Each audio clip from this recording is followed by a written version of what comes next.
हर किसी के मन में कभी ना कभी ये सवाल जरूर आया होगा कि जब ये जितना भी पैसा है जो दुनिया की 99 प्रॉब्लम का सॉल्यूशन है, तो ये पैसा जब गवर्नमेंट छाप सकती है तो ये अनलिमिटेड क्यों नहीं छाप देती।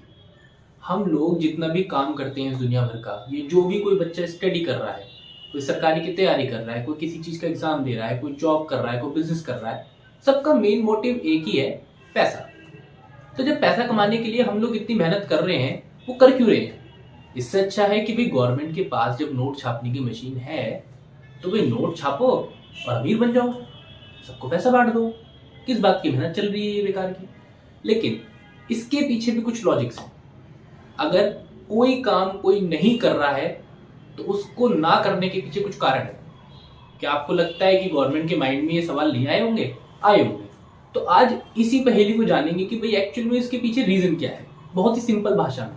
दोस्तों एक चीज समझिए, हर कंट्री में या हर देश में, जैसे कि हमारी कंट्री की अगर बात की जाए तो 3 प्रकार के लोग होते हैं। या तो कोई अमीर लोग होते हैं, या मिडिल क्लास होते हैं, या लोअर लेवल के होते हैं।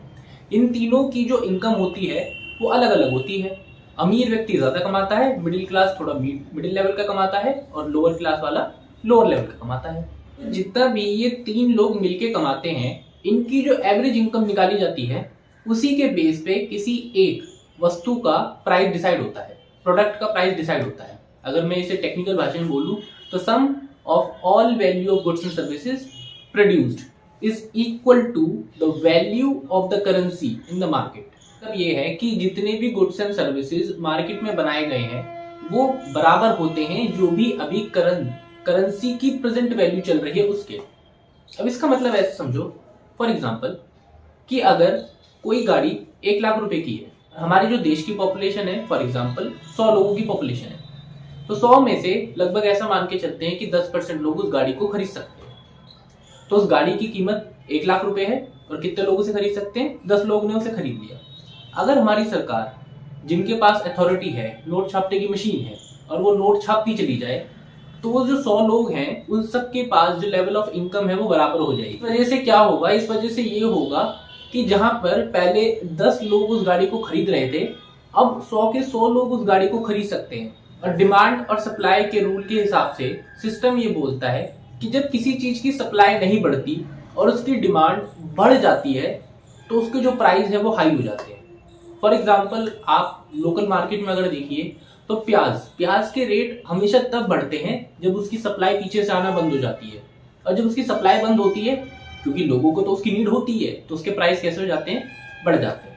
वो बढ़ इसलिए जाते हैं क्योंकि लोग उसे खरीदना चाहते हैं और दुकानदार के पास उसकी शॉर्टेज होती है। जब भी किसी भी चीज की सप्लाई कम होती है और उसकी डिमांड ज्यादा होती है, मतलब लोगों को उसकी जरूरत ज्यादा होती है, तो उसके प्राइस बढ़ जाते हैं। तो अगर सरकार ने नोट छापने की मशीन से हर व्यक्ति के पास नोट पहुंचा दिए तो हर व्यक्ति कैपेबल हो जाएगा उस गाड़ी को खरीदने के लिए। तो दुकानदार अब उसकी कीमत 1 लाख रुपए नहीं रखेगा, अब उसकी कीमत बढ़ा देगा। क्यों? क्योंकि उसकी सप्लाई तो वहीं की वहीं है। लोगों के पास पैसा आने का मतलब ये नहीं है कि अब गाड़ियां ज्यादा छपने लग जाएंगी या ज्यादा बनने लग जाएंगी। गाड़ियां आज भी उतनी ही बन रही हैं, लेकिन उसकी डिमांड बढ़ गई है। जिसकी वजह से क्या होगा? जिसकी वजह से ये होगा कि हमारे देश में इन्फ्लेशन आ जाएगा। ऐसा ही साल 2008 में जिम्बाब्वे के साथ हुआ था। उन्होंने अपने देश में करेंसियों को बांटना शुरू कर दिया था, जिसकी वजह से उनके देश में इन्फ्लेशन आ गया था लगभग 98%। 98% इन्फ्लेशन का मतलब ये है कि अगर किसी प्रोडक्ट का प्राइस आज 100 रुपए है तो उसकी कीमत अगले ही दिन 198 रुपए हो गई। पर डे 98% के इन्फ्लेशन के साथ जिम्बाब्वे ने 2008 में झेला है। यही नहीं, उन्होंने $100 बिलियन का नोट भी उस साल प्रिंट किया था, जिस $100 बिलियन की कोई वैल्यू नहीं रही थी। और उनकी करेंसी, जिम्बाब्वे की करेंसी मार्केट में डिमोरलाइज हो गई थी, डाउन हो चुकी थी। ऐसे ही जर्मनी, जो वर्ल्ड वॉर शुरू हुआ था तो जर्मनी का बहुत ज्यादा नुकसान हो गया था, जिसकी वजह से जर्मनी को भी अपने देश में करेंसी के नोट छापने पड़े थे, जिसके कारण उसके देश में भी इन्फ्लेशन का कारण हो गया था। तो अगर कोई कंट्री ज्यादा से ज्यादा नोट छाप देती है, हमारी सरकार नोट छापती है, तो उसके कारण की वजह से इन्फ्लेशन भी बढ़ जाता है। तो दूसरा सवाल ये आता है कि अगर गवर्नमेंट अनलिमिटेड नोट नहीं छाप सकती तो ये गवर्नमेंट डिसाइड कैसे करती है कि हमारे देश में कितने नोट छपने चाहिए, कितने नहीं छपने चाहिए?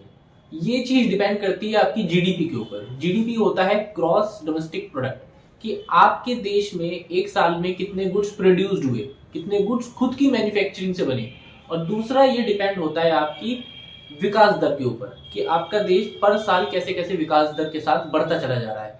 विकास दर ज्यादातर डिपेंड होता है एक्सपोर्ट पे, प्रोडक्शन पे, सर्विसेज पे। जितना ज्यादा आती है वैसे वैसे हमारे देश में नोट छापने की कैपेसिटी भी बढ़ती चली जाती है।